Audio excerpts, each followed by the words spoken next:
mention some quarterbacks. A guy who I think was on this list. And by the way, I would just like to, for people that are listening, I just want to ask people, in all seriousness, we're trying to start a new show here, the podcast. I came over from ESPN. I'm over here. Appreciate everyone that's following me. If you want to support the show, if you want to support me, if you don't like Jay, whatever your point of view is, as a favor, I would ask that you go and you like and subscribe to the podcast and leave a comment, leave a review, leave a 5-star review. You don't have to mean it. You don't have to mean it. Just whatever, just leave a 5-star review, like and comment. You don't ever have to listen to the show. No. We just want the clicks. I'm not above a pity click. I'm not above a pity click. Matthew. Everyone knows that. Barry. All right. I've said that to my wife many times. I'm not above a pity click. No, we love the pity clicks. Pity clicks for my podcast. That's what I said to my wife. Yeah.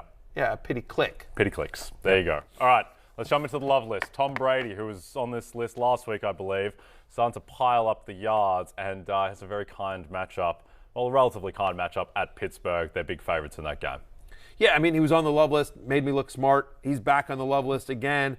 22.6 fantasy points in 2 games since Mike Evans and Chris Godwin returned. What do you know? You get 2, really good wide receivers back. Yeah, all of a sudden, you look like Tom Brady again.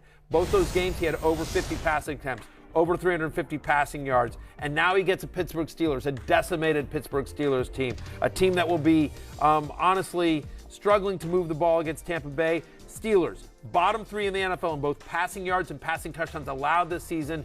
They just gave up 424 and 4 touchdowns to Josh Allen. Not saying Tom Brady's Josh Allen, but he's pretty damn good. I am as a top 6 quarterback play this week. TB12 is a top 6.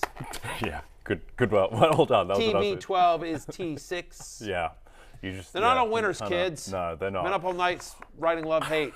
The big thing with Brady is the 52 attempts last week in a game that they were winning the entire time. So he is clearly back to being the pass happy guy that he was last year when he finished QB3 in fantasy. Okay, Geno Smith, another guy who is becoming a recurring guest on the love list. To me, he is you just kind of pencil him in as a very startable quarterback each week, and the Arizona matchup is very friendly. So far on this season, Geno Smith is the 6th best quarterback in fantasy. Multiple touchdowns and 17 or more fantasy points in every game this year but one.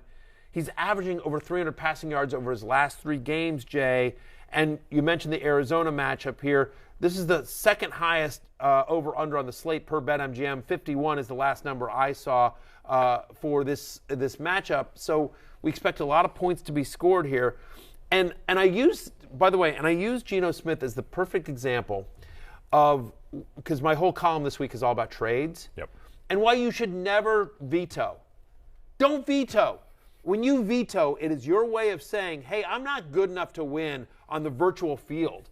This is my way of trying to circumvent the rules and use a technicality to try to beat you because I can't do it honestly.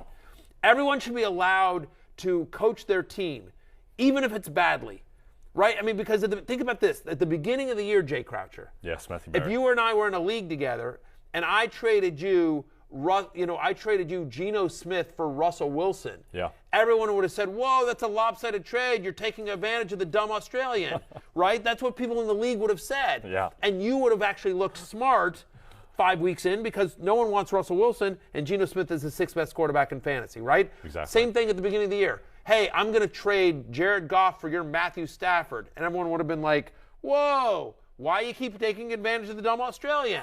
And I'd be like, because he only knows Australian rules football. And I'm like, no. Trust me, Goff's going to be good this year. And you know what, son of a gun, he is good this year and Stafford isn't. My point is that you never, ever know. You could have traded Geno Smith for Javonte Williams in week 1, and everyone in the league would have been up in arms. Yes. And yet now you're sitting here, one guy's out for the year, and the other guy's the 6th best quarterback in fantasy. My point is never, ever, ever veto. You don't know the future. And even if it's a bad trade, it's not your job to coach somebody else's team. Never veto. A lot of passion. I'd rather have Geno Smith the rest of the season easily over Matthew Stafford and Russell Wilson. I think there's a case as well over Aaron Rodgers and Derek Carr. I think that's in play. All right, Kirk Cousins. So I'd probably rather have Geno Smith than maybe that's close. That's a pick 'em, yeah. That's very close. And so he's at Miami. A Miami defense has really struggled this year, and so he's on the love list. Yeah, no Byron Jones in this one. Howard's been banged up as well.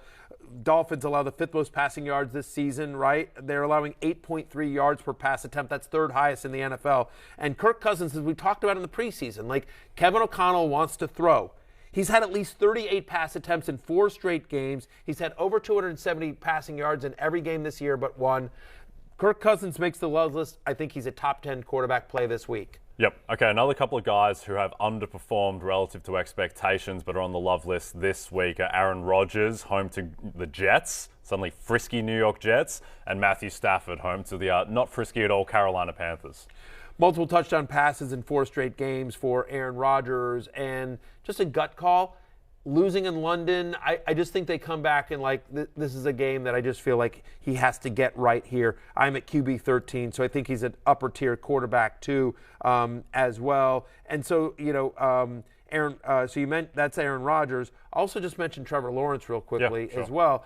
I know it's been bad the last 2 weeks, right? But he faced these Colts in week 2.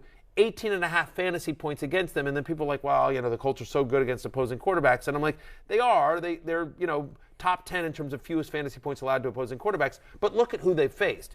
Davis Mills, Lawrence in week 2, who put up 18.5 against them, Mahomes, who put up over 18 fantasy points against them, Ryan Tannehill, and then Russell Wilson in that disaster of a Thursday night game last week, right? So both Lawrence and Mahomes, the 2 good quarterbacks they faced, the 2 even decent quarterbacks they faced, both did over 18 fantasy points. I like Trevor Lawrence as a QB2 with upside. He comes in at QB 14 for me this week against the Colts. Yep, nice. And just quickly on Stafford, I do think that he's been a little bit, everyone thinks he's just rubbish now, but he's not, because he's gone up against the 49ers and Cowboys defenses the past 2 weeks who make him look worse than the Carolina Panthers defense will. Okay, let's jump in. And one of the issues with Stafford has been he's been so under pressure, right? And because that offensive line stinks. Carolina is 27th in sack rate. So he should have a clean pocket there. I'm as a top 12 play. Back-to-back games with 40 or more passing attempts for Matthew Stafford. A guy who has had a lot of clean pockets and it hasn't mattered is Russell Wilson, and he headlines the hate list. Yeah, I mean, the truth of the matter is with Russell Wilson, right, is that, think about what first off, he's apparently hurt. I don't know if you saw that, the minus 5,000. I mean, right. It was absolutely a great call here, right? Now, listen, a lot of people are saying okay, partially torn labrum. I hear you. I'm not sure what that a torn labrum, a partially torn labrum, has to do with missing a wide open KJ Hamler at the end of the game. Maybe it affects your vision. I don't know. I'm not a doctor. But I will say this. He's had fewer than 12 fantasy points in 3 of the past 4 games. He's had one game this season, Jay Croucher, with multiple touchdown passes. Chargers top 10 in the NFL in yards allowed per completion. This is a good defense that's getting healthier. He's just looked bad, right? I mean, there's nothing in this that you've seen from Russell Wilson where you're like, yeah, give me that guy. He's one read, then abandoned ship at the moment. Yes. I don't know what's. He just looks like a broken umbrella of a quarterback at the moment. All right, sad one to go out with Carson Wentz tonight at the Chicago Bears, the mighty Chicago Bears, but he's on the hate list regardless. Bears have more interceptions this season than touchdown passes allowed. This is a good defense in Chicago. Only 2 quarterbacks have managed to score more than 17 fantasy points against the Bears. Kirk Cousins and Daniel Jones, and both of them did it because they both had rushing touchdowns. Could Wentz get into the end zone on his leg? Sure, maybe. But the fact of the matter is that there's only 2 quarterbacks in the NFL that have taken on more sacks than Carson Wentz, who's going to be behind a bad, beat-up offensive line against this Bears defense. No Jahan Dotson, no Logan Thomas in this one. Dimey Brown's a little bit banged up here. It's a Thursday night game. Our friends at BetMGM, we're going to talk about this in a little bit later, but our friends at BetMGM are pretty smart. They've set his line at 218 passing yards. Very low. Very low. Yeah. So I'm they're saying that we think that's the range. Yeah. Whether you want to take over or under on that, but we're saying 218 yards. So anyway, all this, Wentz is outside my top 15 for the week. So anyway, just there's a lot of negative stats around Carson Wentz.